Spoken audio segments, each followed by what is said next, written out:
and welcome to an Everyday Canines video. This is the A to Z of Hoopers, and in this episode we're looking at getting our dog now to drive away from us. So we've done value for hoops, building up to 2 free hoops potentially. We want to look at getting the dog now to be driving away from us. We were stood here, so we were like a visual cue for the dog, even though we were being very subtle. Now we want to see if we can get the dog driving away from us. So I've gone back to 2 hoops and they're fairly close together because we're starting this off.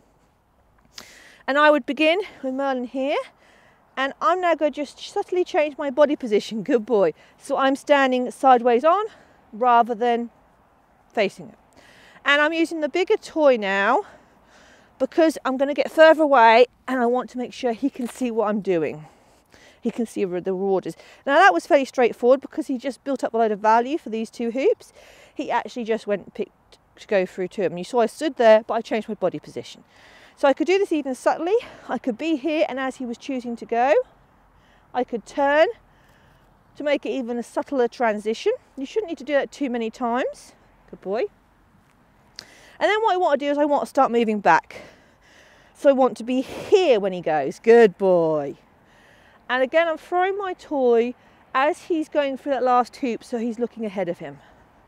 I don't want him looking back and then the toy comes down. So he's doing that. I could stand even further back. Nice. So I'm just building that backwards motion so that he's driving forwards away from me through the 2 hoops. If you've got your value for the hoops, this can come quite quickly. Good boy. So now I've got to here. What I'd like to do next is have a bit of lateral distance. Now you notice I'm not really cueing anything. The most I'm going to do is perhaps say, okay, to see if he'll do stuff to release him because he's waiting to see what happens. But I'm still working on that basis what we're shaping.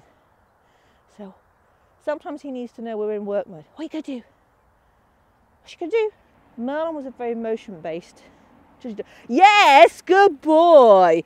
Now I saw him make the choice to go there, so I just quickly went with it. And that's what you do with shaping. Good boy. If you see them making a choice, you encourage it. But you're not luring. You're just saying, yes! And now you see he go, oh, that's what you wanted.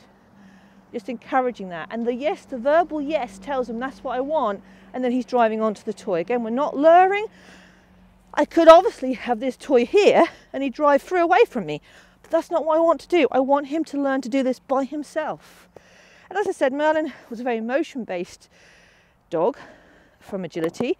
So I would, in agility, back in the day, I would have been pointing these all out. So for him to do this with absolutely no arm motion from me and working it out all by himself, it's a big achievement for the little guy. Especially after 2 strokes. You know, got to big you up, haven't we, my man? Good boy. And you see, he's got it. He says, I get this. Now, I can actually do it. Good boy. Could try doing it the other way, and I can do this on these 2 hoops. So say I'm here. Can he do it the other way? Yes, he can. So we're just playing. We're having lots of fun. It's all hugely rewarding for him. And we're just building on things gradually. Good boy. And, you know, he's doing so well, bless him.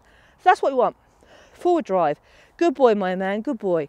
And we can build this up further and further. We can move the hoops apart, so they're 4 meters. Then we can have 3 hoops, 4 hoops, 5 hoops, as many hoops as you want, to have them driving down the distance so they can drive away from us. So that's drive away, really straightforward.